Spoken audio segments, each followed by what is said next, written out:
We are live. Good morning, Chair. Good morning. Morning. Chair, before you begin, I just want to verify the attendees. We had Lucia's cell phone, which we just need to confirm the identity of the participant. It may have stepped off. Not sure if that's Carrie Lynn or Bev. Can you advise, is that one of the consultants? Chief, that is somebody who Sheila was calling to tell her to get off. She must have taken the info from Sheila's calendar. I think she might be off now. Understood. He's off, so we're good to go.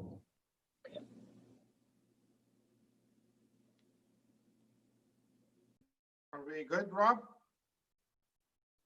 Yes, we're good to start, Chair. Okay. Good morning and welcome to our virtual board meeting. We want to thank everyone in advance for your patience as this is our first virtual meeting. We will allow a couple of minutes to make sure everyone has joined in. I guess we already did, so we are good to go now. As this is our first virtual meeting, there are a few housekeeping items to keep in mind. We are streaming in the public portion of this meeting live on our YouTube channel. If we happen to experience any technical difficulties with the live stream, please be advised that this meeting is being recorded and will be posted on YouTube. To those who are in attendance, your microphone has been muted, and I ask that you put your hand up if you would like to speak, and we will retain a list of speaking requests as we go. Once you are called upon to speak, you may unmute yourself and proceed. We ask that you please always keep your microphone muted unless you are speaking.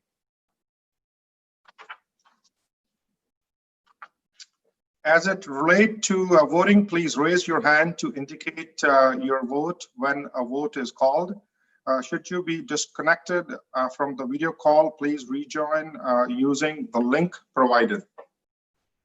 Public board agenda. We will now begin with the Peel Police Service Board meeting of May 29, 2020. Roll call. All members present? Yes? Seems like I'm talking to myself. So, are there any declaration of conflict of interest? Seeing none. Any conflict of interest? Seeing none. Yes. Yeah. We will continue with the first item. The first item will be the approval of the minutes of meeting held on February 28th, 2020. Can I have a mover? Mr. Barton, second by Mayor Brown. All in favor? Approved. Now we move on to the consent agenda. In accordance with the board's procedure policy, we will now move to the consent motion for the consent agenda. The consent agenda deals with items considered routine. Do any member wish to remove any item from consent?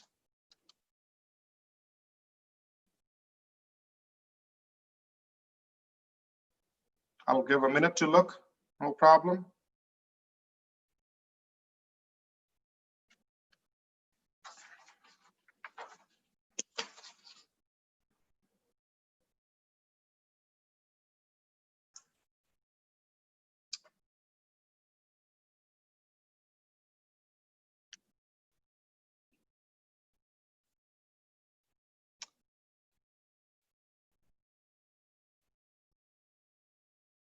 Mayor Crombie? I'm interested in the report on the hate-motivated crimes, if we could talk about that a little bit. Okay. If you could hold that one.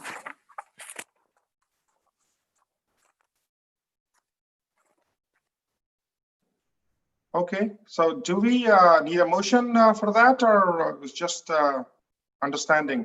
I think you need a mover for the consent agenda, seconder we vote on it, and then we talk about the items that are held. Yeah, so Chair, just for clarity, the hate motivated report is not in consent. Items 3 to 5 are in consent. All the other items, starting on item 6, are in new business, and we will deal with all of those one by one.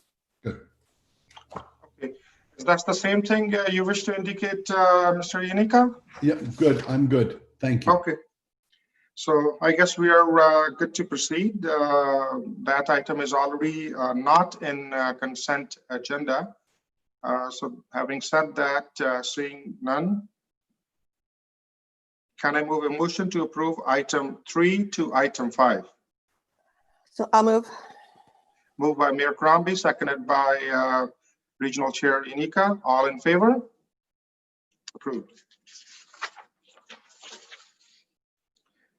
The next item, we have the board member questions announcements. We will now move to board member questions and our announcements. Do any member have any questions or announcements? If so, please put your hand up. Regional Chair Yanika, please. Chair, thank you. Chair, at our last council meeting, actually, I correct myself, our last council meeting was yesterday. It was 2 weeks before that.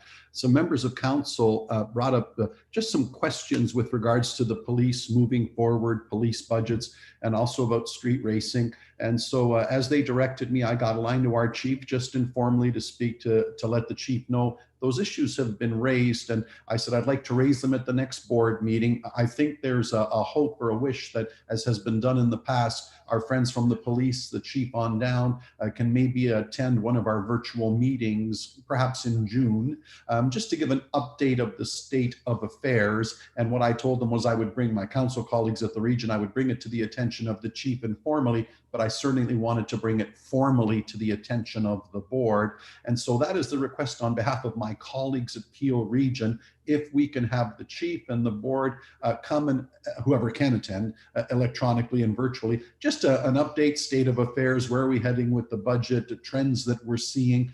The other issue that was brought up was street racing, and I think the force has already responded to that with great vigor and quite successfully. And I would add, at the same meeting yesterday, it was updated from our Caledon friends that we might make the same ask of our OPP friends. So Chair, through to you, I hope the board finds favor with that, and perhaps the chief can speak to that as well.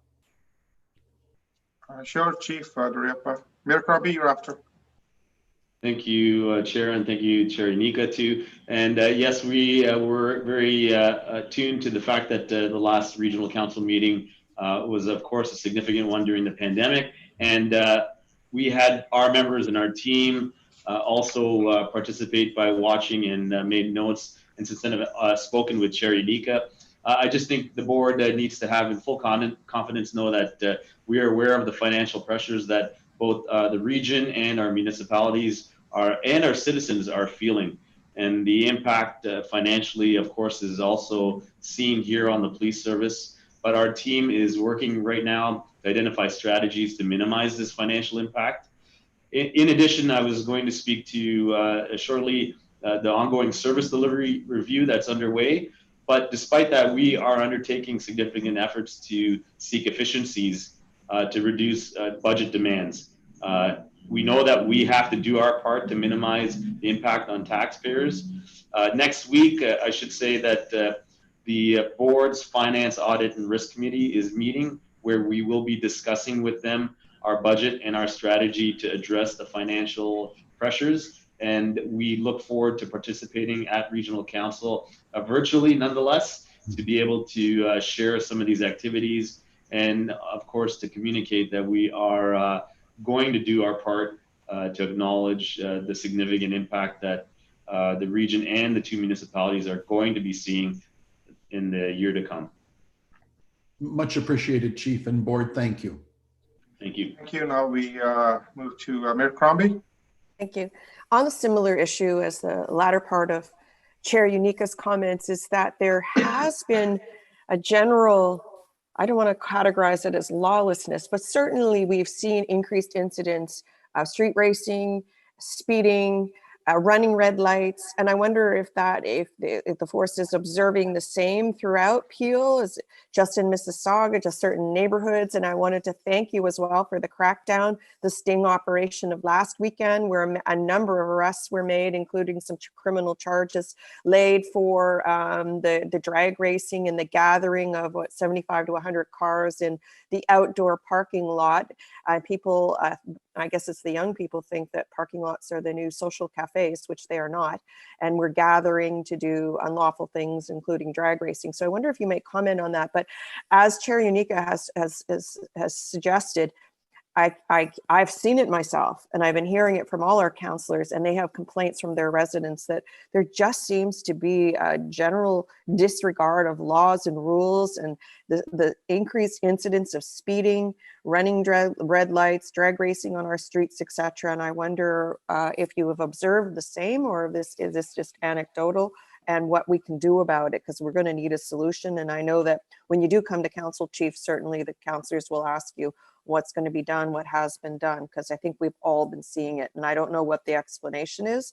Maybe the roads are less traveled, there are fewer cars, and people are bored or being irresponsible, but the behavior is reckless and it's dangerous, and it has to stop. Yes, thank you, Your Worship, and Mayor Brown, and both you, Your Worship Crombie. We've spoken several times at your virtual town halls, and that is a #1 consideration from the public. I think I'm going to have Deputy Andrews speak to this shortly, because he has a pretty fulsome response plan that you saw a little bit of it last week, but that's going to be prolonged over the course of this summer. But statistically, we know that we are seeing proportionally an increase in the higher speeding fines. So I think for the month of April, with certainty, we impounded probably close to 30 vehicles. And when you consider the reduced volume of traffic on our roadways, which I think behaviorally we've all known the increased volume is there, the ratio of speeding in the high range where there's street racing offenses, 50 kilometers an hour and over, are still high. So we can sort of statistically validate that proportionally we've got a higher number of street racing offenses, which we've seen.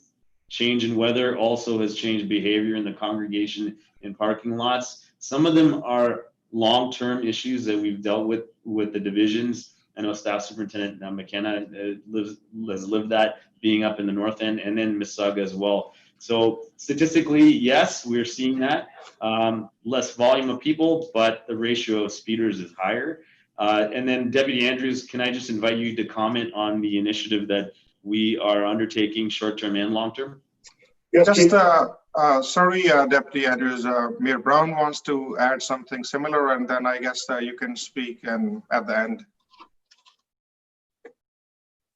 Thank you, Chair Chotha. Just to agree with Mayor Crombie, I can't believe the number of complaints. And Chief Nish, you know I've been forwarding you some of the correspondence, and I've been getting to give you an illustration of it. But it seems like street racing is out of control right now. I'm grateful for the blitz you did in the Mount Pleasant area. But I guess the fact that the roads are less busy, we've got some fools taking advantage of that. I've never had this many complaints about street racing in my time in public service. And so whatever tools you have available, understanding that people are taking advantage of the empty streets,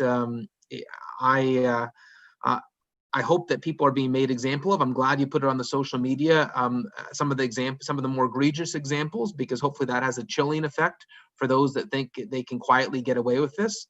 You know, we're putting these automated speed enforcement cameras in school zones right now. We've got 5 up, and we're hoping to have a bunch more. And I know, you know, there's only so many police officers you can take off more serious work, whether it's domestic violence or gun and gang investigations. But, you know, just to make sure everyone's aware, this is one of the top issues that I'm hearing about right now. Thank you, Mayor Brown. Deputy Andrews, if you can. Sure, thank you. Just to speak to the issues raised by both Mayor Crombie and Mayor Brown, yes, the incidence of racing and speeding we are seeing an increase in both areas, and it's primarily due to the change in weather, the better weather, but also the less traffic on our roads. And as a result, people are taking advantage of that opportunity to engage in that antisocial behavior. The blitz that we saw last week is not a one-off. It's part of a structured, intentional, thoughtful plan that has been put together. Last week's blitz resulted in 131 Highway Traffic Act charges and several criminal charges and over 600 vehicles investigated. But we also partnered with bylaw enforcement from both cities to work to address issues around social distancing and gathering, because we have a responsibility to enforce that aspect of our laws as well, and we will be moving forward, partnering with the Ministry of Transportation and the Ministry of the Environment, who we can leverage some real power that resides in those two acts that will allow us to really impact this phenomenon. And one of the synergies that you're going to see in the next very short while is that we're now partnering or moving road safety services from being a separate command to being part of the frontline policing efforts. So we're going to see a refocused, reemphasized effort to address road safety in our frontline policing, as part of our frontline policing. And I think you'll see a real impact there. But this blitz that you saw last week is not a one-off. It is part of a long-term plan to improve road safety in the region, throughout the region, because this is a regional problem. Thank you, Deputy Andrews. I do personally agree with both the mayors, and I want to appreciate that the police is continuously and actively working on it. I saw one disturbing video yesterday on Moffat Avenue near Steeles and McLaughlin. Somebody's car smashed into the garage, and especially now when majority of the people are home and they just go on the sidewalk, it's very, very dangerous when we see these kind of disturbing videos. So thank you for the update. Any other announcement or any other member wish to speak anything or any question? Seeing none, I don't know if this is the right section, but it doesn't seems right to me that our 3 new deputies are here, and I'm just talking and did not even welcome them officially into the meeting. Randy Patrick and both the designate Mr. O'Doherty and Deputy Milanovic, we on behalf of board, even though virtually, we welcome you on this board meeting. Thank you, Chair. Thank you. The next we have, sorry.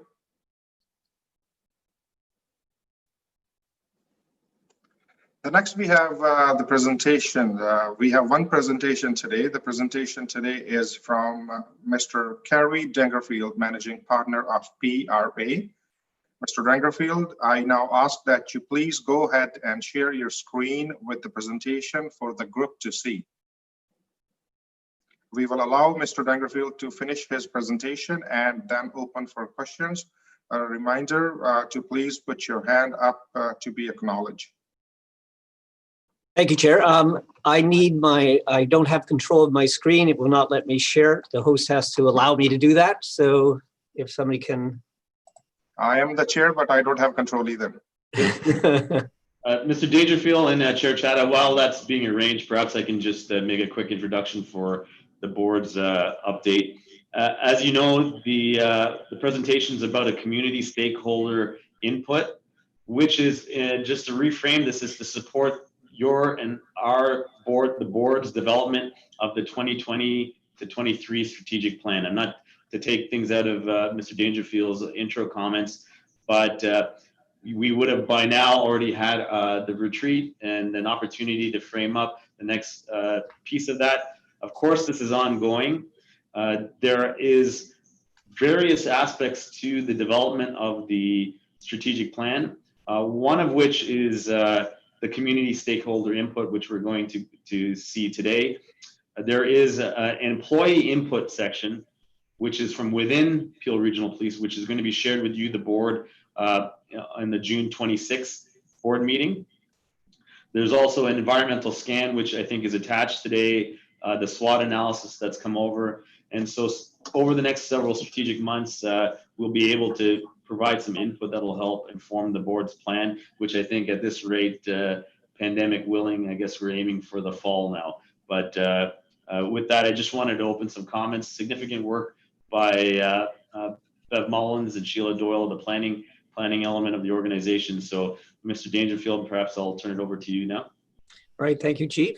I'm gonna, hopefully everyone can see my screen. It should say report on the community. So as the Chief outlined, this research was done as part of the strategic planning for the Peel Regional Police. PRA was engaged to conduct this research with 4 different groups. So we conducted research with telephone survey of residents, about 1,200 residents across the Peel region, 400 business owners and managers with a separate survey. We did workshop with about 35 youth aged 14 to 18 years of age, and then 2 workshops with, I believe, 51 community stakeholders. So that we've combined all this research into this presentation, bringing out the highlights from it. And we've broken it up into 2 things, the strengths that we have heard from consulting with the community, and then some challenges. So I'm going to go through the strengths first of that we found through the surveys and the qualitative research. And the first we look at is at the performance of the Peel Regional Police. And we have asked a couple of questions on performance. How effective is the police service in responding quickly to calls for assistance? And how effective are they at solving crimes where violence is involved? And you can see here, both among residential and business leaders, that about 3 and 4, 75%, agreed or said that they were, the police were effective in doing this. They agreed with these statements. And they agree, or they strongly agreed. In both cases, only 1 in 10 disagreed with these statements. As I say, as we go through this, we also, we just go through here to the next chart. And we also asked about how the overall perception of how good a job the Peel Regional Police was doing. And we find that, again, most residents and business leaders say that the Peel Regional Police are doing a good or excellent job. In this case, less than 5% said the police are doing a poor or very poor job. Peel's region residents and business leaders rate the police service slightly higher than in general, that is other police services in Canada. As you can see here, it's slightly lower. In part, that's because some residents and business leaders didn't know how to rate other police services. But you can see Peel Regional Police does better or about the same as what residents perceive other police services as doing. We asked the residents and business leaders about to react to several statements that are really about core functions of any police service. So these 7 statements all got high ratings. The vast majority would say that the police would agree or strongly agree that the police they would provide help to the police if asked, feel a moral duty to respond to the police orders, and support how the police are usually act. So those are those top 3 there. In all cases except 1, less than 1 in 10 disagreed with these statements. And in that case, it was 1 in 7 that disagreed, 15%, who said that the police provide the same quality of service to all citizens. So there was a slightly higher disagreement with that statement. That's this one down here at the bottom. In all cases, a majority agree but they don't strongly agree, suggesting there is some room for improvement. We looked at all these different questions by various demographics. And in this case, among residents, young adults 18 to 29 are slightly less likely to agree that they would help treat police with respect, or the police treat people with respect, or police provide the same quality of service to all. But even in that case, in this age group, 18 to 29, the vast majority did agree. So we asked a little bit about the contact people have with the police service. And you can see here that about 3 in 10 residents have been approached by the police service, and another 3 in 10 have contacted the Peel Regional Police. It's slightly higher amongst business leaders. Almost 4 in 10 have been approached by the PRP, and 4 in 10 have contacted the PRP. What's really important is how that interaction went. And you can see here that generally amongst those that were approached by the police, the vast majority, 81% of residents and 79% of businesses were very satisfied or satisfied with the way the police treated them. Similarly, among those who contacted the police, about 3 in 4, about 75%, were satisfied or very satisfied with the way the police treated them. There are some, about less than 1 in 5, who are dissatisfied with their experience. However, what's interesting is this does not appear more pronounced among any demographic group, suggesting the causes of the dissatisfaction are not linked to gender, age, income, or whether or not the respondent was a visible minority.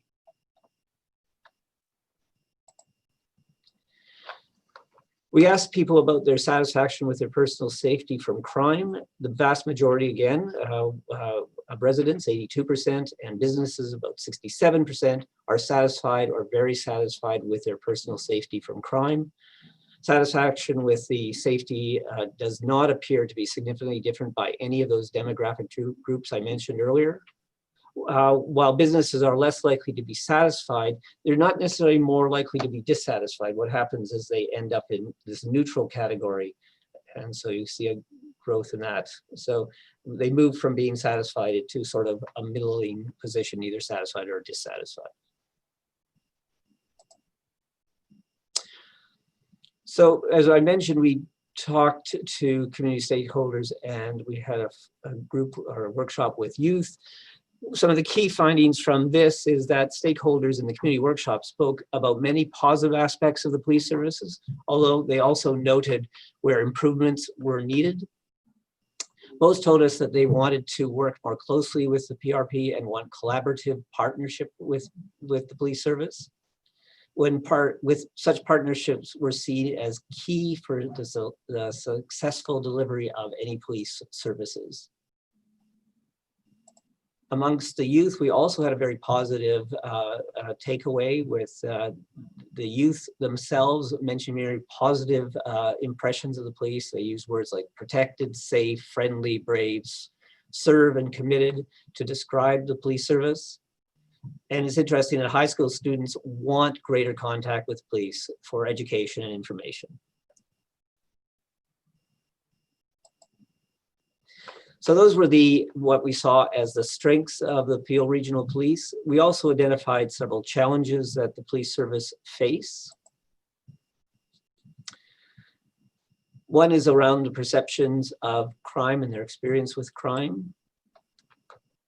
So we asked whether or not, they have their perception of crime in their neighborhood, and whether it has increased or remained the same or has decreased. And although they have a fairly positive perception of the police and the job it's doing, many think that crime has increased in their neighborhood during the last year. And you can see that we have about half of residents believe this to be the case, and about 4 in 10 of the business leaders say this is the case. Perceptions of crime changes depending on the neighborhood and income. For example, Brampton citizens are more likely than those in Mississauga to say that crime in their neighborhood has increased. And those in the highest income households are also more likely to say that crime has increased in their neighborhood.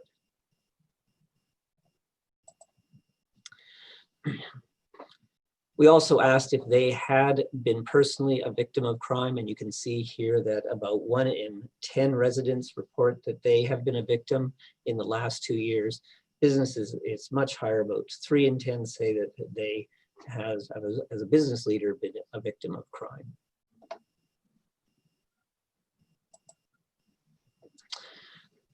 We asked residents about their safety concerns in the neighborhood, and we provided them with a very long list of some safety concerns or crimes that might be taking place in their neighborhoods. We asked, this graph represents those that thought they were a big problem or a moderate problem in their neighborhood. And the top 5 of these are theft of or from vehicles, where we have about 45% of residents and 43% of business leaders saying this is a moderate or big problem in their neighborhood. The other top 5 are break-ins at home and local businesses, thefts in general, people using drugs or dealing drugs, and robberies or muggings is the 5th for residents. The 5th for businesses is down here, and it's the people hanging around on the streets. We also asked them about road safety concerns, and you can see that we have 9 different road safety concerns that we asked them about. 4 are stand out as more problematic. Again, these lines represent things that they consider to be big or moderate problems in their neighborhood. And so we have the top ones being speeding, distracted driving, aggressive driving, and disobeying traffic and signs and signals. These range between 71% of respondents saying they're moderate or big problems to 60%.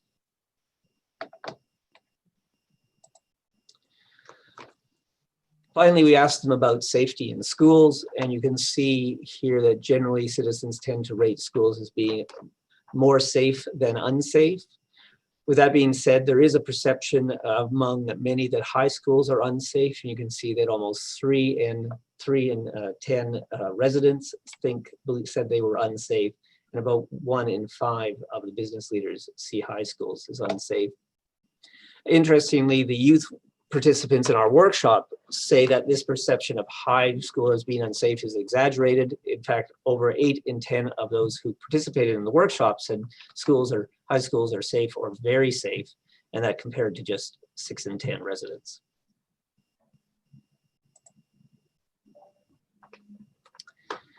We asked them about the perception of the police service exceeding their authority. And you can see that while a majority, 56% of residents and 66% of businesses say that the police in their neighborhood rarely or never or almost never exceed their authority, many others think that happens at least some of the time. Those residents who identified as visible minorities are less likely to agree that they never or almost never exceed their authority, but we didn't see a big increase in most of the time or always. They end up being in the some of the time or rarely. A significant minority of both residents and business leaders believe the police do exceed their authority at least some of the time. So we have about 1 in 5 businesses and residents saying this. The perceptions of the PRP when we're recruiting local officers. This is a common theme that came up during our workshops with both youth and community stakeholders. So we were asking, how aware are they, or do they agree with the statement that PRP is actively trying to recruit officers from local area? And about half of our residents agreed with this statement, and about 2 in 3 business leaders are strongly agreed with this statement. Many others simply did not know, 37% of the residents and 22% of business leaders. As I mentioned, independently participants in both our community stakeholders and workshops raise the need for PRP to be more diverse, to better reflect the community it serves. The community workshops participants suggested that some communities distrust the police and that more needs to be done to humanize the police through making the police service more culturally diverse, but also through stationing police in the community. Finally, I just summarized this by identifying the opportunities that came out that were identified by the research. And there are several of those. One is that there is a general positive impression of the Peel Regional Police, and this is an opportunity on which to build. It suggests that the PRP should continue to do its overall policing strategy and its approach.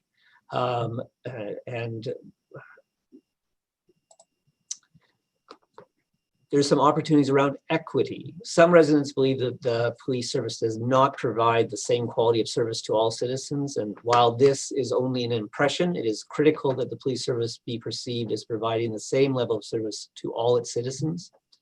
As mentioned, in some instances, those 18 to 29 hold less positive opinions, suggesting that the need for more positive interaction with this age group and younger citizens. As mentioned, there's a perception that crime is increasing. As we saw that, while residents feel safe in their neighborhoods, 82%, and the majority of residents also feel that crime has increased in their neighborhood compared to the year before. This is 54% believe it's increased and only 7% believe it's decreased. And as mentioned, those living in Brampton consistently rate those 13 safety concerns as more problematic than do those living in Mississauga. Greater diversity, general agreement among all research participants that PRP needs to be more reflective of the community it serves. However, there does seem to be a lack of awareness of PRP's hiring practices among both residents and businesses, which is an opportunity for the police service to spread the word that it is actively trying to make the police service more diverse. Community partnerships, community stakeholders stress that PRP needs to build partnerships within the community. Community stakeholders say they want to partner with PRP. Especially amongst our community stakeholders, there is talk about equity, diversity, and inclusion training, and even police service that is reflective of its community will need to train its officers to be more sensitive to and understanding of cultural and other groups. Community stakeholders say that there's need for training and strategies to deal constructively with marginalized groups. PRP needs to consider how to make its staff more aware of these issues. Policing in the community, again, our community stakeholders said it was important to have officers based in the community, a key method of making police more acceptable and trusted. There are opportunities to discuss with stakeholders. There is an opportunity to discuss with stakeholders in the community what in the community really means. They had suggestions, but they were open to have that discussion. We also had police in the high school. As mentioned, youth workshop were very positive about the idea of having more interactions with the police. They saw them as educating students. They want to interact, the police interact with students. They want to have more person-to-person contact with police officers. Communication was seen as an opportunity. It's interesting that especially amongst the youth, they want more of that interaction. They want the police to communicate with them more, and they saw the social media as being a key to that, and they wanted the police to highlight more person-to-person contact, but as well provide more general information to the public.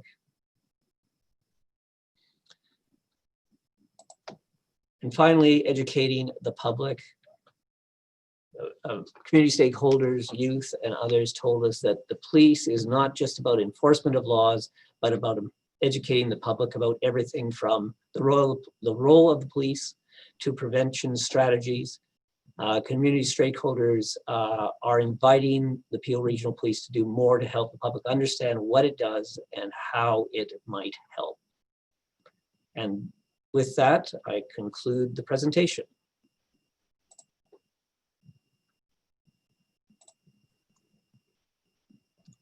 Thank you, Mr. Kerry Dangerfield.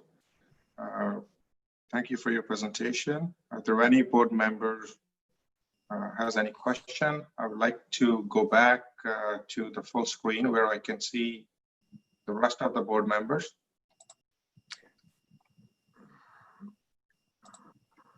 There we go. I stopped sharing my screen. Did you miss seeing us, Ron?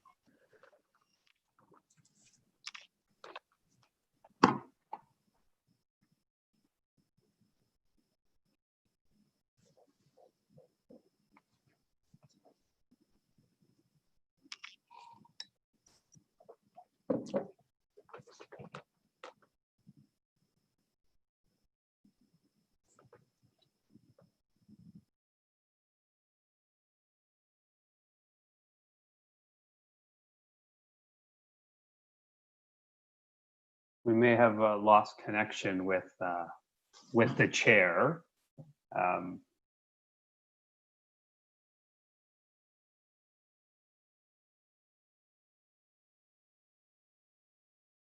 He's trying to log back in.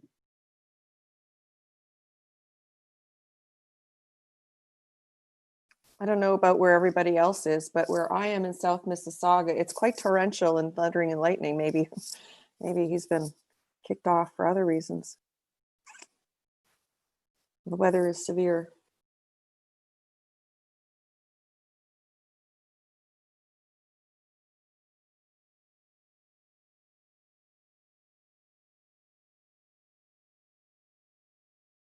Perhaps to keep things moving, I can ask the vice chair to take over the chair, and we're at the point of the meeting where there would be any questions or comments about the presentation.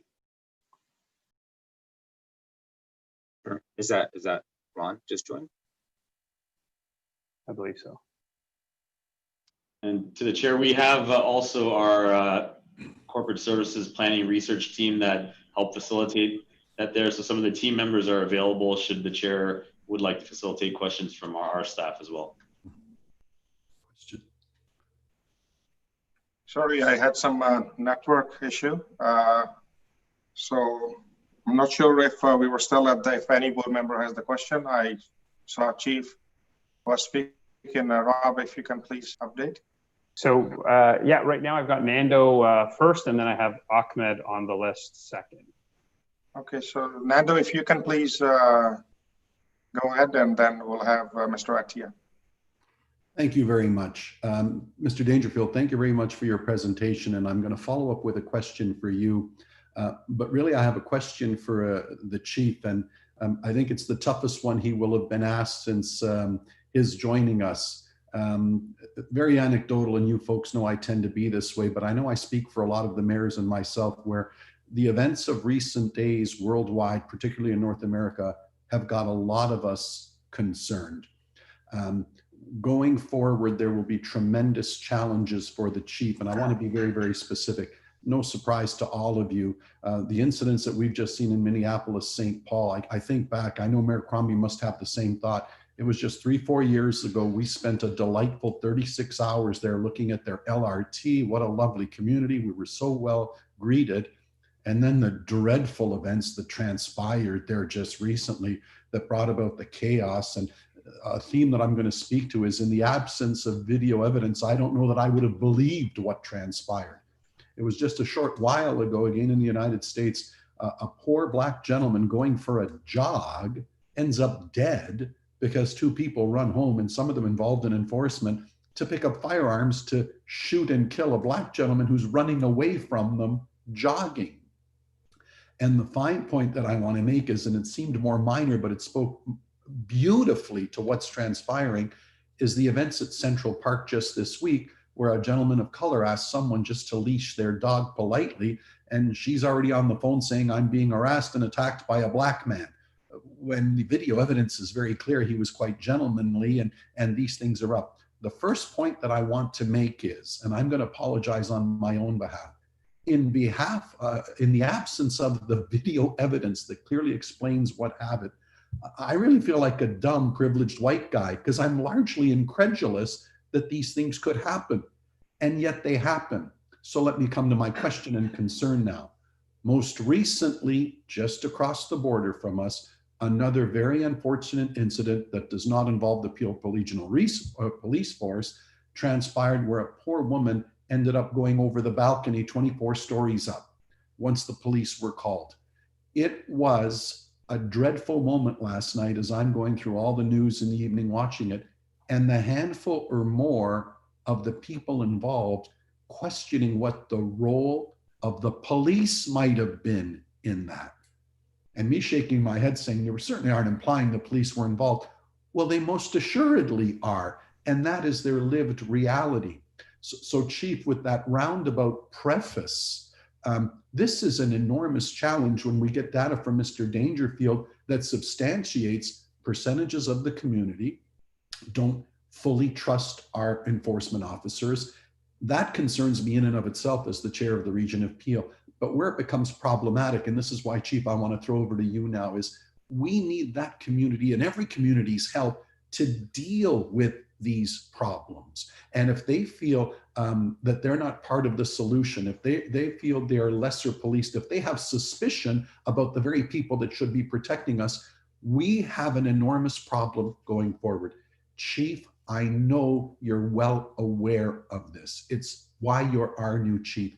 And Chief, I think this is your opportunity to speak to the board and speak to the community about what you and the force need to do going forward.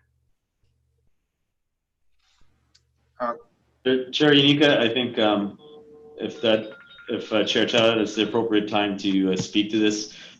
Listen, I think you as a board would know without a doubt. I'm not worried that that's not my hardest question. In fact, I think it's probably the best opportunity you have to hear a little bit of my sentiment, which you've heard from me personally before, but organizationally, my team has heard this from me.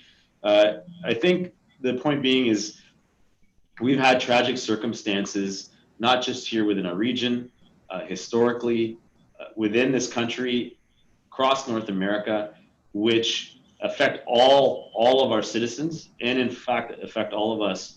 I think, here's the initial thing, and this is my perspective on policing, is that too often we have, as an industry or as a sector, listened and then thought we were doing the right thing by just advancing initiatives or responses to what the community's concerns are.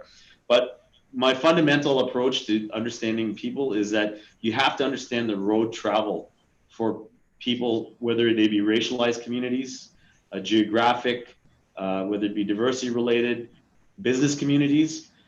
If we are to assume that we understand without sitting and listening and acknowledging that there's, in many communities, hundreds of years of mistrust that have been rooted in with the state, whether it be government or policing. If we do not acknowledge and listen to them, then we cannot even begin to build mutual understanding, from which we can then only develop a relationship, and from which we can only then embark on moving forward to rectify it. So those fundamental tenets of being able to listen, understand, acknowledge are very critical. So what's happening here, and we can see that, is people have a long history of confidence and trust issues with policing, and my job is first to acknowledge that. And as that relates to the findings of these stakeholder inputs, is that people's perceptions are their reality. Exactly. And my job is not to discount that, but to acknowledge that. I can't speak to the incidents in other municipalities, many tragic ones, but we within our own region within the last 2 months have had a tragic circumstance where police interaction has resulted in the loss of life. Clearly, I can't, for a variety of reasons, communicate to that. But what you did see me do, I hope the board acknowledges this, and this wasn't done for any, grandstanding, is to acknowledge to our, Black community that we understand there's a lot of hurt in the space where there's a void of information from us where we can't speak. It's incumbent upon me to be able to acknowledge to the community that we don't want to be in that situation either. If there's an individual's doorstep that we're on, to be there to help, it's our job to figure out how to not get there in the first place. And there's real significant organizational activities that need to be done, from improving policing and our response to the community, but also being open and transparent. And, Chair Unica, I think what you need, you've created an opportunity for me to speak to the fact that public feedback is what we need to. We cannot shy away from it. This is data we've got. And can I tell you, I think with this new command team, we agree with it. We understand that this is the public's concern. Our job now is to build a real fulsome response through, individual activities, organizational and strategic activities, communication plans that really get to the heart and root. And you've all heard me say that, our plan in years out is to be able to look back and say, hey, within the boundaries of Peel Region, we have really turned the tide on public confidence, regardless of what community that is. And so, I treat this as an opportunity as a chief, and we welcome this information. We know that this information is a subset of input. Clearly the elected officials, the board members also hear from the public. We do too, independently. We've gone through some real significant assessments of our needs. And I think our job is to take all information, use it to its best, to really show the public that there is going to be meaningful work from Peel Regional Police moving forward to not just keep this community safe, but to build public trust and confidence. And the first step is me saying with hands open, we recognize and understand, and we hear. And, so this is a key step. And I thank you for creating that space and opportunity for me, perhaps publicly, I'm not sure. Hopefully people are tuning in virtually to hear right from me, my commitment in that regard. Chief, thank you. If I could follow up, Chair, with just a follow-up question for Mr. Dangerfield, and I really appreciate your response, Chief, and I think it's marvelous that you speak out. You've made one point that you and I are both clear of, and apologies to some of the other jurisdictions I referenced, but as you know, we're not allowed to speak to ongoing investigations and items in our own jurisdiction, so I certainly acknowledge that we have our own challenges as well. But I'm really appreciative of the way you spoke to it, Chief, because in learning more about this path as well, one of my excellent advisors at the region, Juliet Jackson, coined a phrase that I think speaks to it so well. And she has said to me as we talk about inclusion, diversity, by the way, in the first committee I ever sat on, a shout out to Mayor Crombie, she'd set up the first one that I know of in the city of Mississauga and region of Peel, and the great work that they did. But Juliet Jackson had a marvelous phrase. She said, Nando, does the conversation feel uncomfortable at times? And you can tell I feel uncomfortable from the events of recent weeks. And I said, yes, it does. And she said, that's good. It means you're moving in the right direction because we have to have these conversations. Mr. Dangerfield, my question to you from the analysis you've done for us and others, is this state of affairs in the region of Peel similar to other jurisdictions? Are we faring better? Are we faring worse? What's the general state of affairs of policing from the panoply of places that you've looked into? I'd be interested in your broader perspective of where we've come from, where we're going, and how we fare based upon your analysis here in Peel. We don't have any direct comparable information. This year, the Peel Regional Police adopted the public safety, Canada Public Safety questions. These are a national set of questions that Public Safety Canada is recommending that all police services use. And so they're different than what has been used in the past for both in Peel, and other jurisdictions are also adopting them. So there are no comparators. I'll say from within the region itself, again, we don't have data that actually allows us to compare question by question, but the things were 3 years ago when we did this survey for Peel Regional Police, they got good ratings, and those continue to be the case now.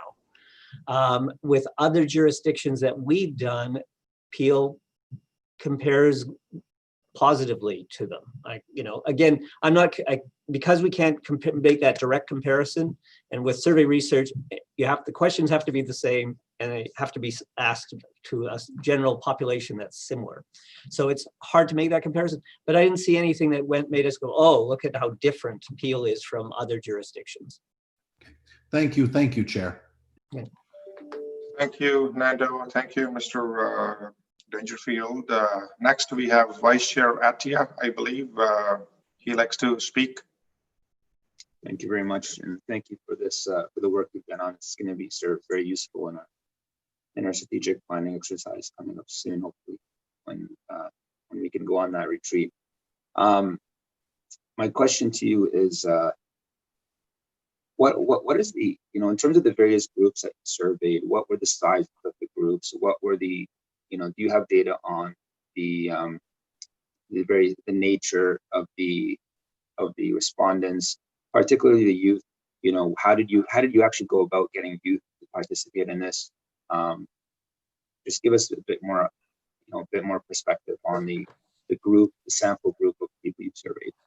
Well, I'll start with the general population survey that we did. So that we're talking about 1,200 residents of the Peel region, and those are distributed across the region by postal code forward sortation area. We looked at the distribution to make sure that we had a representative sample both in the Mississauga and Brampton areas. We also set quotas for age groups so that we always know it's more difficult to get younger participants in survey research. And so we set quotas to make sure we get a certain number. Similarly with men are more difficult to get a hold of than women and participate in surveys. So again, we set quotas. Similarly, we look at visible minority and ask people to self-identify whether or not they're visible minority, and again, had quotas set for those. We then compared the information to what Stats Canada's last census, which was 2016, what it looks like. And we made some small adjustments to weight the data so it more accurately reflects the population.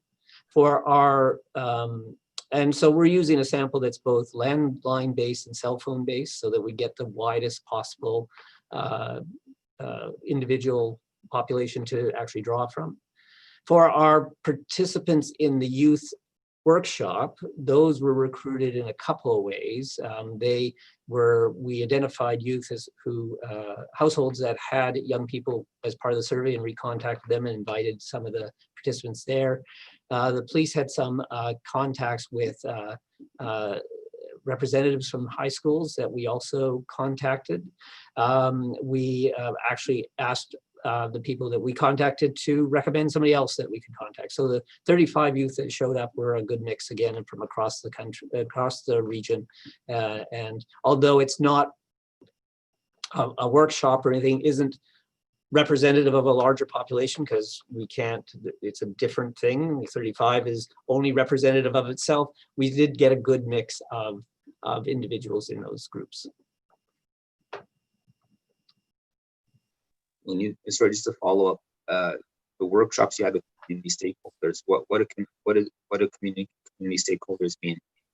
What kind of people did you meet with? We didn't recruit the Peel Regional Police recruited the community stakeholders. My understanding, they represented everything from nonprofit groups working on the front lines to elected representatives to various other organizations. So they were always represented from those groups. And I don't know if anyone else can tell exactly what organizations actually participated. I don't have that information at hand. Thank you very much. Okay. Thank you, Mr. Dangerfield and Mr. Atia. Do we have any other board member wishes to speak on this? Oh, Mayor Brown was just fixing the hairs. I thought he's raising the hand. Mayor Crombie, please, your turn. Thank you, Mr. Chair. So not a lot of questions. Chair Unica expressed my views and asked my questions. I just was very proud to see the results and know that in some communities, the results may have looked differently, and the pride the police take and the trust people have in our Peel Regional Police here in Peel is something to be very proud of. So I just wanted to say I was delighted to see the results for the most part. There's always areas where we can improve, but I was very pleased with the results. So thank you. Thank you. Mr. Howell, you are next. Can you please unmute? Yes, Yeah. Thank you. Yeah, thank you, Mr. Dangerfield. That was a great presentation. I was encouraged with the consistency between the business and the residents. It showed the accuracy of your survey that by and large, the difference between residents and businesses could probably go down to a margin of error. And it showed that by and large, I think there was a lot of happiness with the Peel Regional. And I'm sure that our new chief and deputy chiefs will improve upon that on our next survey, but I think it looked good. And I think that we have some room for improvement, but by and large, we look pretty good even in relation to what they perceive the present status of our police forces. And thank you for the results. Appreciate it. Welcome. Thank you, Mr. Howell. If no other speaker on this, I would like to, now we will move to receive the presentation. May I have a mover? Mr. Atia, seconded by Regional Chair Nando. All in favor? Approved. Thank you, Mr. Dangerfield. Thank you very much. Thanks for the opportunity to present the results. Now we move on to the new businesses.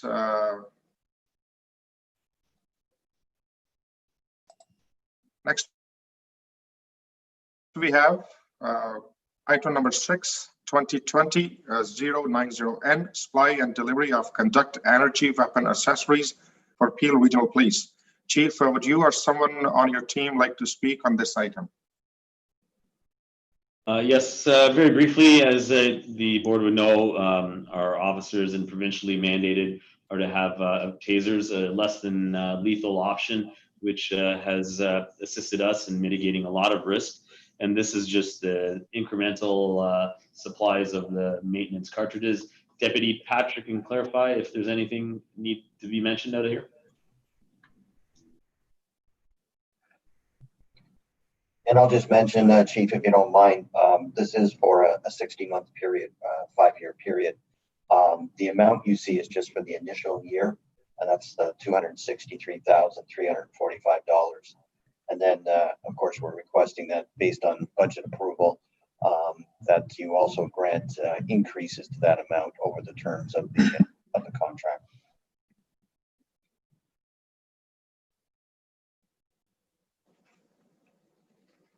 Okay, is there any question or comment?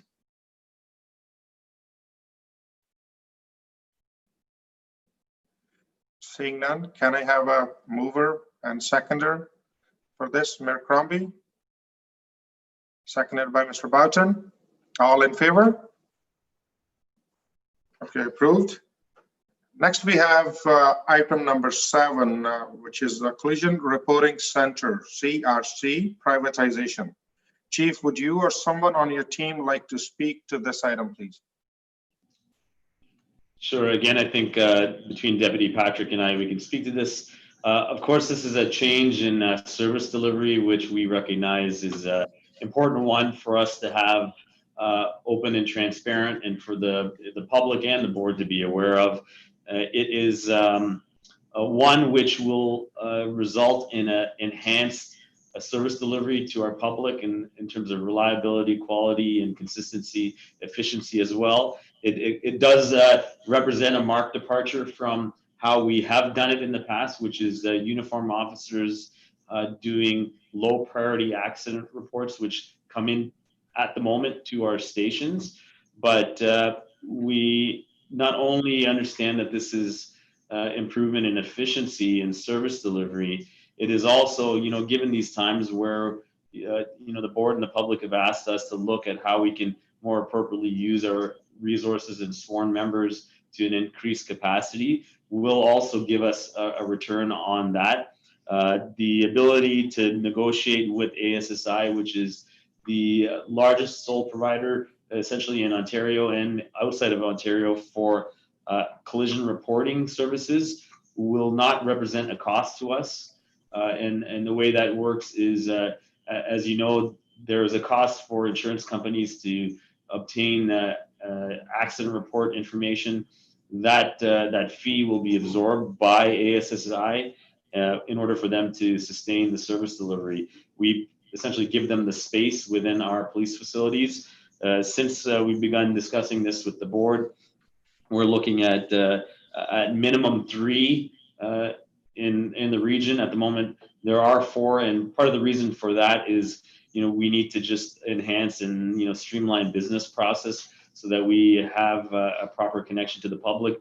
But I can just say, you have my assurance that we do not want to see an impact on the public, a reduction in service. In fact, an enhancement.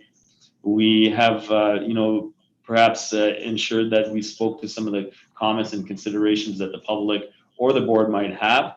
And with that, we'd certainly be able to open up for any questions that the board might have regarding this. Regional Chair Unica, please. Thank you. And first of all, thank you to the chief and the board for allowing us to take a little bit of time on this so that we could reach out to the community.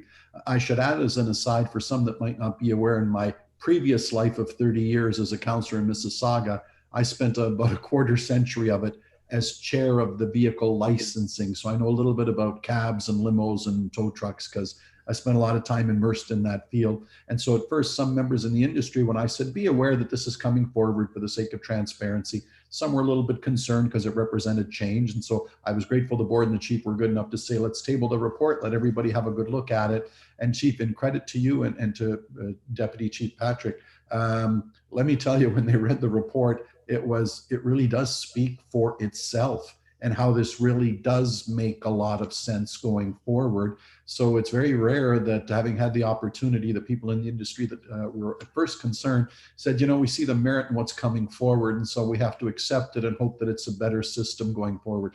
And boy, that doesn't happen every day. So well done to everybody on the service for having achieved that. My follow-up point though, Chief, and you will recall, to your credit again, leading up to just before the COVID crisis broke out, Chief, you and I and the same members in the industry were concerned about what was happening with the tow truck services in the greater Toronto area. And how ironic, in the last week, that's blown up on us just outside our jurisdiction, though they don't recognize boundaries. Chief, as part of the discussion on this paper, some of those folks in the industry who were anxious to have a follow-up conversation on that reminded me it might be timely, if the force was available, to follow up with a virtual call to talk about what they are seeing in the industry and how we might be able to help to ensure that some of the challenges occurring just outside our border don't come here. So Nish, Chief, I would hope that in the days to come, I can reach out and tell those members in the industry that we wouldn't mind having a conversation, and all other members of the board that would like to attend, just because I think they have some insights to try and ensure that it doesn't bleed over, so to speak, into our constituency, some of what's happening abroad. Chief, if you could speak to that. Absolutely. That's a brilliant idea. And as we had said, we'd welcome the opportunity to sit down with our tow industry. We know they cover the GTA. There's many complexities as it relates to our interaction with them. And we've got some historic processes. Maybe there's opportunities to enhance that. But whatever we can do to protect that interaction point, especially for our citizens who, I think of my mom, if she's in her 80s and still driving, but if she has to deal with that industry, we also need confidence that they're meeting the needs of our citizens and the public, bringing them to our divisions.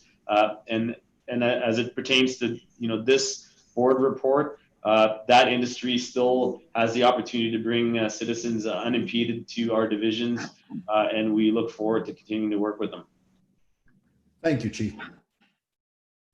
Next, we have Mr. Barton and then Mr. Howell. Thank you, Chair. This ASSI, I know them quite well, and Nish, Chief Nish, I know you do as well. Halton has had ASSI for some time, correct, Chief? That is correct. Yes, Yeah. I had the opportunity to help bring them over there to that organization. Okay, so and to you, Mayor Brown, and I have a daughter who lives in Brampton, and I can tell you that the insurance rates are in the country.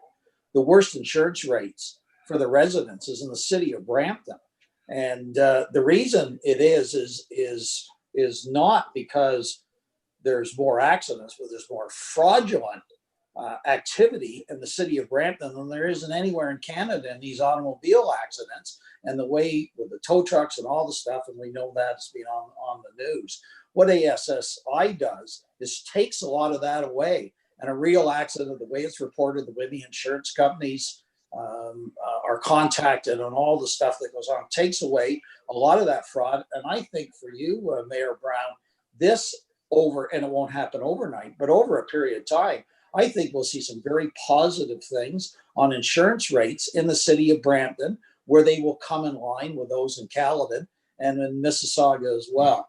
I'm fortunate that the principal of ASSI, Steve Sanderson, is one of the finest guys I've ever met in my life. I've known him a long time. Chief, I know you've known him for some time as well. Tell you what, these guys do is the real deal. And anybody who's blowing back on this, you may want to take a look at those who are objecting to it, because they want the same old, and that is not what we want. And this is great for PRP. The process we're going through is excellent, but certainly when we see, I think, some of the blowback, it won't be from those who are as credible as ASSI. Thanks.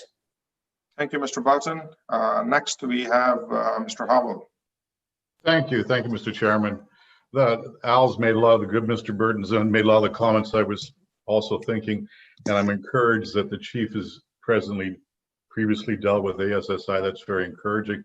I think my question is more a process and decision-making question. If you could help me clarify, Chief, trying to understand when an accident occurs, how is a decision made from the people at the scene when it's an ASSI accident as opposed to a police involvement accident, or when collision is involved for ambulance or tow trucks?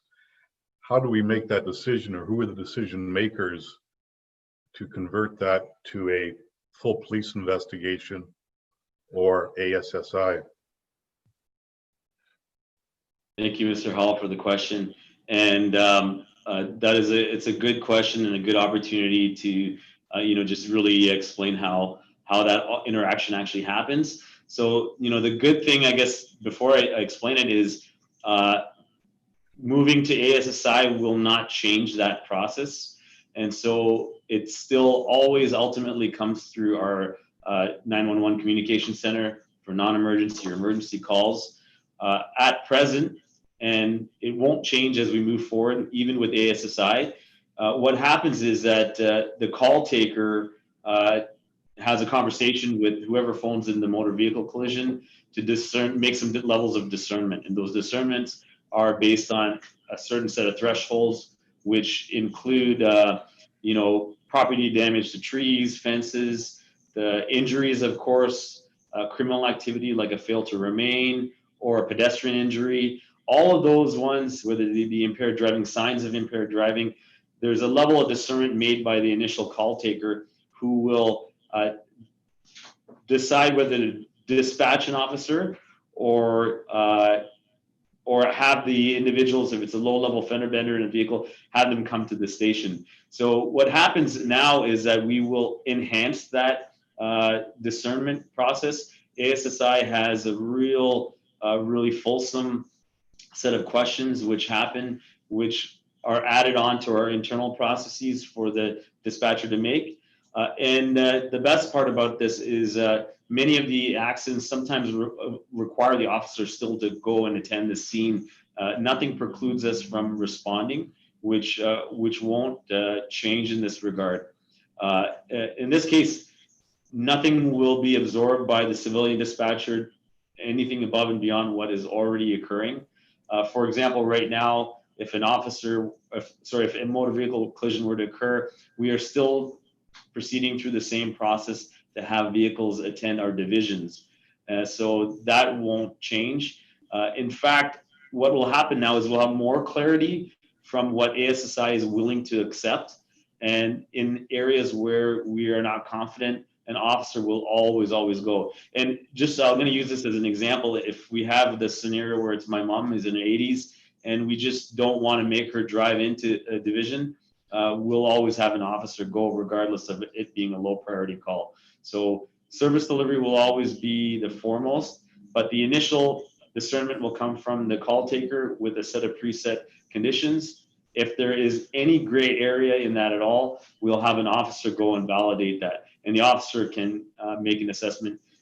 For example, if we're not sure that a driver is impaired, because we know it could be by drug or alcohol, and we don't expect citizens to be able to tell us that, we'll go and make that determination. And if the officer can say, look, we can clear the roadway faster and have that go into collision reporting center, or the officer can do it, they will undertake those activities.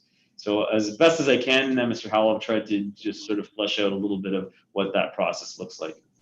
So it'd be reasonable to say all efforts where required, if there's any reason to be suspicious, an officer will be sent out. Yes, absolutely. I would say even in the absence of that information, if we're not sure, we will go and send somebody out to discern that. Thank you, Chief. I appreciate that clarity. Thank you, Mr. Howell. Do we have any other board member wishes to speak on this item, number 7, CRC? Seeing none, may I have a mover? Moved by Regional Chair Nando, seconded by Mr. Howell. All in favor? Approved. So the next item, which is item number 8, we have board policy, disclosure of COVID-19 status information and COVID, am I reading correct? COVID-10 information sharing protocol. Rob, would you like to comment on this policy? Sure, thank you, Chair. So this policy is obviously stems from the current situation that we're in, and specifically with respect to the emergency order that was issued by the provincial government under the Emergency Management and Civil Protection Act.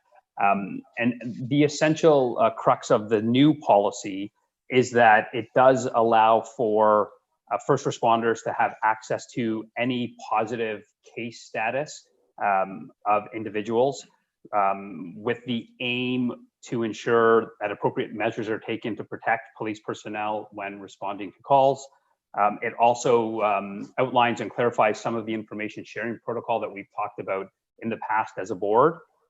It's something that the Ministry of the Solicitor General has asked us as a board to have in place. There is a corresponding police directive that is being used for police operations at their end. And then the one important part, I think, for the board to keep in mind is that once the emergency order is repealed and ends in the province, then this policy is automatically repealed. It doesn't need to be repealed by the board again. It's all done through the emergency order. Thank you, Rob. Does any member wishes to speak on this? Any question or comment? Seeing none. Can I have a mover to move? Mayor Crombie, seconded by Vice Chair Atia. All in favor? This is approved. Next, we have item number 9, Peel Regional Police 2019 Annual Report. Chief, would you or someone on your team would like to speak on this item? Sure, very briefly, as the board would know, that a part of our responsibilities under legislation is to do a public report, an annual report, and this is the report that's in compliance of it for the year 2019. Clearly, it speaks to a variety of the efficiencies and adequacy and effectiveness of the organization as legislated under the Police Services Act. From the legislative side, I think between Sharon and I, we could speak to that. But from the planning and corporate planning side, you can see a very comprehensive activity, which is qualitative as well as infrastructure, technology, and crime-related stats that are contained, subject to the approval of the board. This will then become a public document as it already is.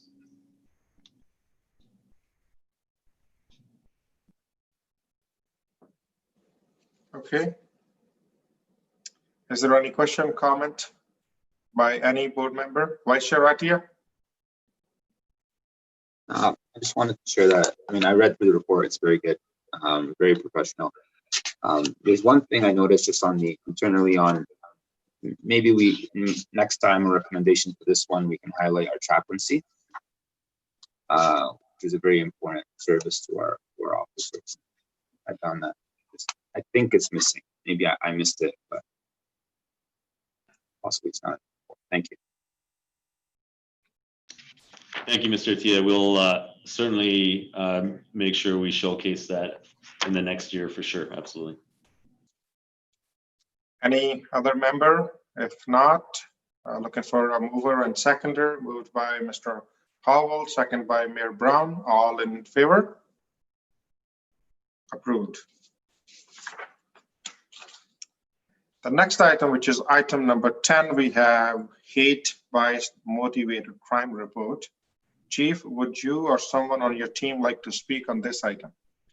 Yes, absolutely. I know Mayor Crombie too has some interest in this, and I think we all would. I think, let me first say that, you know, our region should be the most proactive, vibrant, have a strategy in response to any police organization in this country, given the diversity that we have here.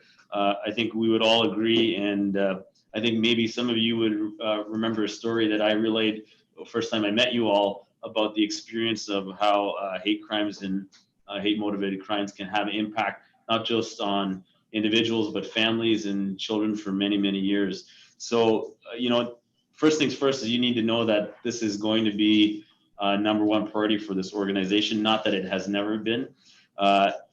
We have seen statistical numbers reduce, but we also know that that is directly related to reporting too. And we need people to report as much as possible. There are a series of proactive activities that we have and responsive ones, which I would dare say are probably some of the best in the country. We have in Deputy Andrew's room, about 6 feet away, and maybe he might have to flip it, is Detective Ferris Ishmael, who some of you will know is literally an international expert as it pertains to hate-motivated crime and the response. He's spoken at an international level and been recognized with that. Some of our responses are pretty unique to Peel Regional Police, and as a, you know, the new guy here, one of the new people, is quite refreshing to say that we've inherited a real solid infrastructure and response from that. That being said, how we communicate and our strategy to get to zero, I think, you know, we have a vision zero for road safety traffic, you know, would be an important thing to say. You know, we all have a desire to get to that point for how we deal with race and diversity. People's confidence and trust that we take this seriously is paramount. You can just get that from me, that we will not ever have that second rate in our community. So that being said, those are some opening comments, but maybe subject to questions, perhaps it might be appropriate for Detective Ishmael to comment on that. He is a key person for producing this report and its initiative. So Chair Chada, if you're okay with that, can I perhaps have Detective Ishmael speak to that? Sure, Chief, and then follow up, Mayor Crombie would like to speak, but certainly you can. Thank you very much, Chair Tada. Thank you, Chief, and good morning, everybody. I know a lot of the information is contained in the report. There are some of the highlights that are noted above, insofar as if you look at the first page, we can, you know, we do have our numbers were at 97 for the year for hate-motivated crimes, which is it's fairly similar to last year's number after a big spike between 2016 to 2017. As an organization, we had, but we certainly put a proactive effort into making sure that we did something to address that issue. So between last year and between 2018 and 2019, We did see a drop of 10 from 107 to 97 of the hate motivated crimes. And we continue to, of course, encourage community members. We do know that international research will show that hate crimes are the of the most underreported of all crimes, and that tends to be an issue. And there's various reasons why people would be maybe reluctant. Some of those issues are safety related. Some of those issues are just a general misunderstanding about what a hate crime is and what it is not. Some have felt that, it was something as simple as a slur or otherwise, and therefore they didn't really want to, quote unquote, bother the police with things like that. However, we understand that one of the most important things, and to echo what the chief said, is that we do need to encourage our members and our community members to understand that, as an organization, we need to hear from them. And we want to know if they've been victimized by hate, an incident or a crime or otherwise. We need to understand that. We need that data. We, as an organization, amongst the many proactive efforts and strategies we put in place, one that we are certainly very proud of is our reassurance protocol. It is a victim-centered approach to dealing with hate crimes. It ensures that anybody who is victimized by hate in any capacity receives a follow-up call from us as an organization to check on their well-being, to put them in touch with various social partners that are working with us in collaboration to help mitigate some of the residual impact of fear that is created as a byproduct of being victimized by things that are quite generally out of your control. And what it does actually, it's also in many ways a symbolic move towards letting individuals in the community know that, first of all, we do need to hear it, and we are here to support you, and we certainly want to know. But in another way, it also reminds the perpetrators that as an organization, just because something doesn't meet a criminal threshold does not mean that it is not important to us, does not mean that we condone such behavior. And I think the message is resonating fairly well insofar as we're getting more of that reporting, we're getting people more encouraged to work with us and want to share that with us. We're able to mitigate some of those victimization related issues, and more broadly, we feel that this is in part, amongst many other things, both socially and through various different avenues within our community, have helped keep some of those numbers in check. And I will say that in many ways, the chief's mentioning about this being a priority for the organization. It has, and it will continue to be. All of the things that you read in here, and I certainly don't want to take up too much of your time. You'll see everything is included in the report as to some of the proactive strategies. We took for example, a pivotal role in the development of an advanced hate crime course at the police college, at the Ontario Police College. So we are actually sharing our knowledge. We not have only built our own internal capacity as an organization and trained all of our officers in this context, but we are also sharing some of that information, making sure that it is spread more broadly throughout our partners, so that we, as a community, as a region, as a province, as in a country, continue to grow and evolve. But this will always be a priority. And all of those things that you see in this document, even though we certainly didn't want to go ahead and expand on it, everything in there is sustainable. There's successions put in place. They are programs that are flexible, that are malleable enough that they can be adjusted based on some of what we know and what we understand, and what the data and what the empirical support and what the research kind of shows us. So nothing is set in stone, so that we can continue to develop and build and expand on those programs.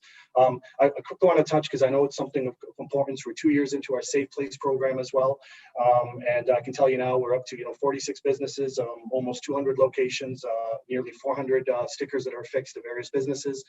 One of our most recent partners has been the Catholic Peel District School Board, who have partnered, and I'm very happy to hear that they have decided to take on this program, and we are working with them right now logistically to work out and affixing the stickers at every one of their premises. And of course, included in that is a training piece that we are going to deliver to their staff and members as well. Amongst many other businesses, we're in talks with some of the major banks and so on to continue to kind of move that along.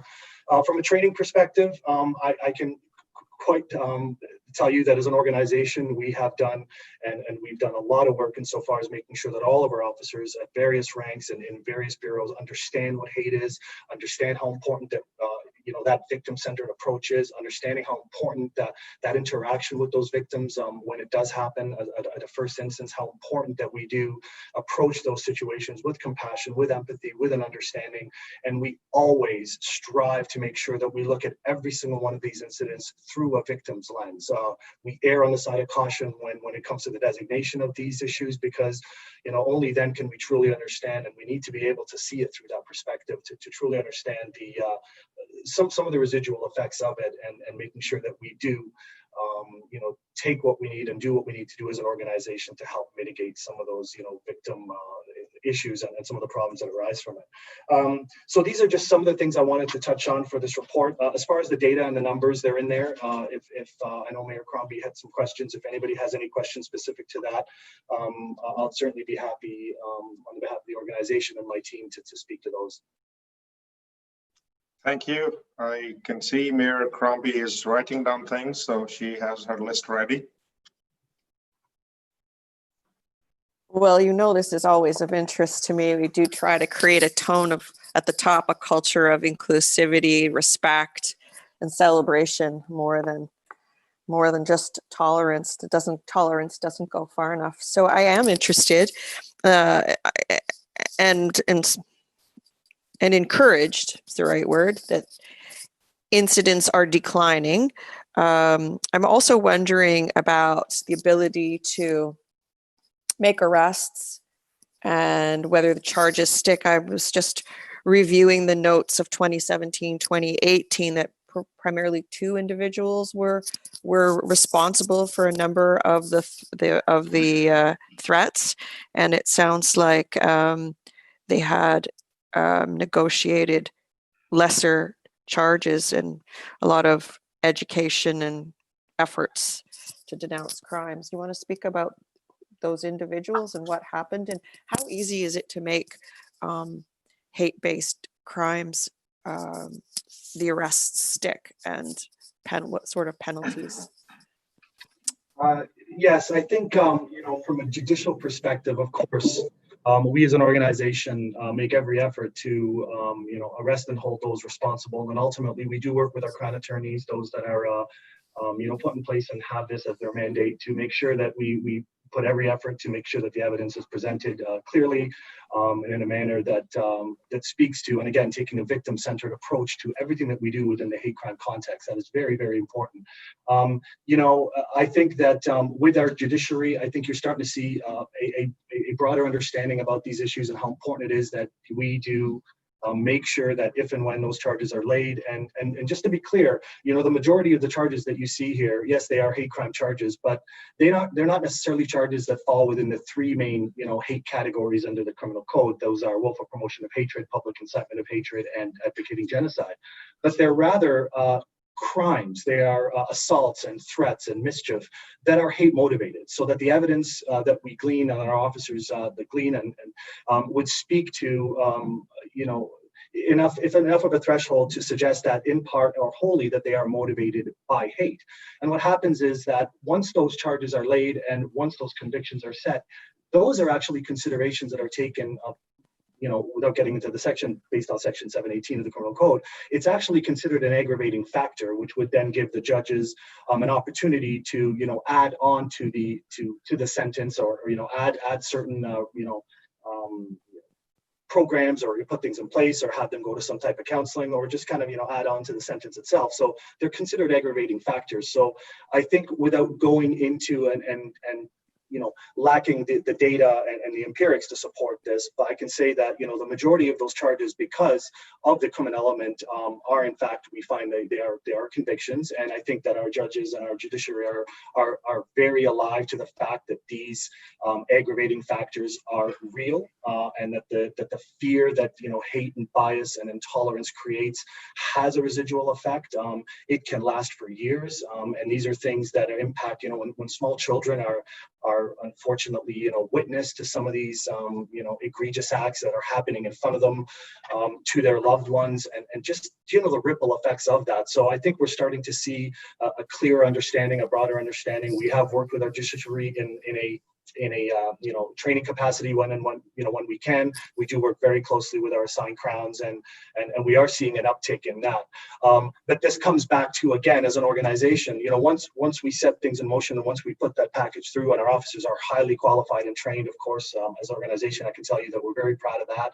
That at some point it is up to the judiciary, and I think that we will continue to work with them. But what we can then do is still remember that what we care about at the end of this is our community members. So our reassurance protocol ensures that regardless of conviction or otherwise, regardless of whether the incident, met that threshold to become a crime or was just something as simple as a slur, and of course, as a country, which is based on fundamental freedom of speech and otherwise, we're always having to navigate that balance, and it is a fairly tricky area. That our focus goes back to the victims. That regardless of what it is, we do make that follow-up call. We do connect them with social services. We do look after them well beyond, the criminal conviction, the witness. We even continue to engage. I know I personally and my teammates continue to engage with several members of our community who were victimized by hate, who are in fact still, within the, the process of going through the court system. So, our work doesn't end just because, the file is there and it's up through court. Our focus then shifts towards ensuring that the victims can go back to a normal life and feel that and know that they live in a safe community and they have a police service that's got their back. Has got their support for sure. And quite interesting that, race and nationality as suspected, but religion, sexual orientation, disability, etc. as well. When I look through the list, 48 of the 97 actually involve violence, uttering threats and assault, etc., assault with a weapon. And then 70 of the persons, of them, 48 were male, so much more male, 22 female, broken down by ethnicity, largely South Asian, then Black, white, etc. So it is everywhere in every culture. It is largely in our community. Islamophobia, is there anti-Semitism? I guess it's just everything, anti-Black. Yeah, when we look at the data will clearly indicate that, of course, anti-Semitism and Muslim-specific bigotry have been one and two, and fall closely, or there's quite actually a deviation between those top two, and unfortunately for some years now. And I think we have discussed this before in other panels, and we know that that's a byproduct of what happens globally, some of the unfortunate media attention that they pay to some of these things, and how global events can have an impact on the diaspora living within our region here. They, by virtue of waking up the next morning, are all of a sudden, open and become victimized because of something that they had no control. In fact, many of those individuals that live in our community, whether they are Jewish or Muslim, many of them are first, second generation that, had left those parts of the world because of those exact same reasons, because of some of the oppressive regimes and some of the issues that are happening. And they come here, they escape all that, they start a new life. All of a sudden, an incident happens on the other side of the world, and due to the attention that it gets, of course, they walk out of their house and everybody just sees them through a different lens. And so, again, us understanding that those are the realities of them. Those are the realities of the victims. We have to look at these things through their lens. We have to be very cautious and take a very, our approach has to be very victim-centric, and it always will be. So, yes, I mean, Islamophobia is real. Anti-Semitism is real, and we understand and we know that it does, impact our community. And I want to touch on one thing. I know that the chief alluded to it, and it's just so. We as an organization living in such a diverse and vibrant community, we have to be leaders in this field. And I say this with all due respect. We can't wait for others. We literally should be and have been for some years now, really focused on making sure that we take this approach. So when you take a look at the numbers and you compare them to a national average, being that we have such a diverse population, yes, we have a lot of work to do, and we're going to continue to do it. But being that we are so diverse and many of the victimized community members would necessarily reside in our area based on this data, our numbers are actually pretty good. Not good insofar as good, of course, the ideal number is 0. But again, when you compare it to a national average and you look at how, some of that data would be skewed, you would expect that those numbers may be higher in an area as diverse as ours that has such a high population of Muslim families, of Arabic families, South Asian descent. We, as Mayor Crombie, and I know you and Mayor Brown are huge advocates when it comes to making sure that we speak and we are loud about what we need to do and how important these issues are. We will remain focused, and I think that for as long as those community members are here, we will continue to make an effort. Okay, thank you for that. Then just finally, we have seen those, and maybe you remember what they're called. Is that community newsletter that goes into households? And I thought they were banned. I thought there was a court hearing, and And now they seem to be coming back. You know what I'm referring to? Your community news, those little brochures, bulletins that end up in people's mailboxes. I thought your ward news. Your ward news, that. And there seem to be back. My counselors have indicated that they have seen their presence. And I thought there was a court case and they were told to, punished whatever would happened. But no, they seem to have come back. Yeah, there was a court case. Toronto took the lead on that, and many of our partner services, of course, because those newsletters proliferated throughout the entire province. And there were charges laid against the originators. And how do we stop those? Yeah, and if they've come back, we have heard about a couple of incidents where some of them continue to be delivered, and we have to look. Our Northwest, I think it was councillors McFadden and Sato that mentioned it up in Meadowvale area. I believe what might have happened, there were some kind of existing copies that had still remained, in existence, and some of those made their way out and were continued to be delivered. We, of course, as soon as we became aware of that, we compiled that information and we shared it back with Toronto. So they do have an open file again, and they are collecting that information. And should this continue to be a problem, you can rest assured that there will be further action taken. Thank you. And then my final question is, and I'm sure others have questions, on the Peel School Board. Are we working closely with them and giving them the guidance and training that is needed, the education that is needed to help them get back on track? Or what? Yeah, I do understand. They were in the news again today. A principal was put on furlough. What I can say about that, and we've always worked closely with our school board members.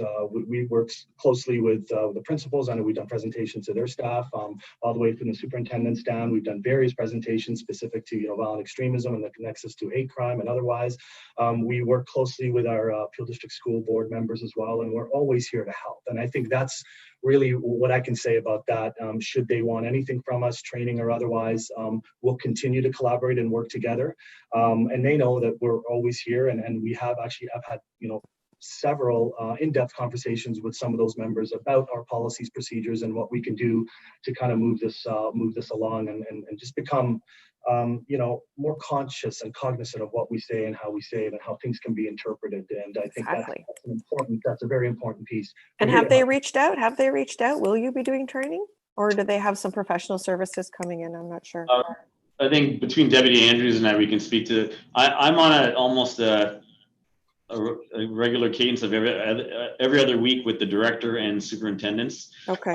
As you understand, have a very complex set of things that they're working through. That's and right. Some of which is out of their hands with the province. But as it pertains to, certainly the delivery of hate-based prevention, cyberbullying, the crime, those subjects that are going to students, we are 100% with them. As it relates to the full EDI and the culture, systemic issues within that systems and institution, we're also at a variety of other collaboratives with anti-Black racism, systemic racism, and a few different collaborative working groups that both Deputy Andrews and I are sitting on. And that is still ongoing. We also have a variety of conversations behind the scenes with some of the school board trustees, because there is an overlap in terms of our response and our handling of them. But I can safe to say, just to give you visibility, not to speak for the school board, Your Worship, is there is a lot of things happening on their end. And we are definitely lockstep with them as it relates to overlap. Yeah. Okay. Thanks very much. Those are my questions. And thank you for the great work. Thank you. Next, we have on this question or comment, member Vice Chair Atia, please. Thank you very much. I'm very glad to see the drop in hate-motivated crimes, especially, in 2017, we saw a spike, particularly around anti-Semitism and Islamophobia, specifically even the Muslim community. And now we're seeing that significantly drop, which is very interesting over the last couple of years. But we're also, in your report, seeing a rise in hate-motivated crimes against the Sikh community. can you give us some context around these shifts, and is it an outcome of particular work that's being done to combat Islamophobia, and what's causing the increase of hate motivated crime in the Sikh community? Thank you. I'll probably leave that for Ishmael or Mark to answer. Thank you. Yes, Mr. Atia, we have seen that as well. And we can tell you, without getting into some detail, that, sadly, actually, some of those incidents that were targeting the Sikh community were in fact meant to originally target the Muslim community. Some of those incidents and some of that rise, if you look at the details of the comments that were made, were in fact alluding to Muslim specific bigotry, and yet just due to a lack of understanding and just a lack of awareness, sometimes that's where some of that attention was focused. But again, it wasn't meant specifically to the Sikh community. However, separate from that, I think just due to some of the more general xenophobic sentiment that we're starting to hear, I think due to some of the media-based platforms, social media platforms, and we understand that there are some world leaders that are tweeting out comments and making comments that are starting to create this and fuel the fires of some of this right movement, this right-wing movement. You're starting to see the ripple effects of that, start to kind of work their way into, various segments of our community. That I think would be my best answer when kind of looking kind of more closely at some of those incidents and some of those files and those crimes as to why they were committed. Thank you. Is there any other board member who would like to? Mayor Brown, you are next. Mayor Crombie mentioned a lot of my initial. I think this is one of the reasons that we were so excited about you from the beginning, is that you would bring a light to feel that hate crimes are deplorable, and when we stand up to hate, it makes an example and has a chilling effect. Do hope we take it seriously, that you continue to have the resources to make sure in all. I really the example of that Bonnie knows so well about, when Mohammed on his own example of a hate crime, it really does set an example. And to know that we take hate crime seriously in Peel region, that's something that goes a very, very long way. So I'm glad we have this, that continues to be on the radar. Thank you, Ahmed and Bonnie, for I would have as well. Thank you, Mayor Brown. Any other member wish like to speak on this? If not, then I would like to ask a mover and a seconder. I guess Mayor Crombie can move and Mayor Brown can second. All in favor? So this is approved. Next, we have, I'll ask Chief to speak, but before that, I would like to congratulate on behalf of the board. There are many fine officers got promoted by our police and chief. So I would like to, on behalf of the board, congratulate each and every one, many inspector rank officers and superintendent, and one of the fine gentlemen we have in this meeting who has been promoted to the rank of staff superintendent. Am I correct, Mr. McKenna? Thank you so very much for your service. You were phenomenal at 22 Division. Of course, they will all miss you there, but congratulations on behalf of the board.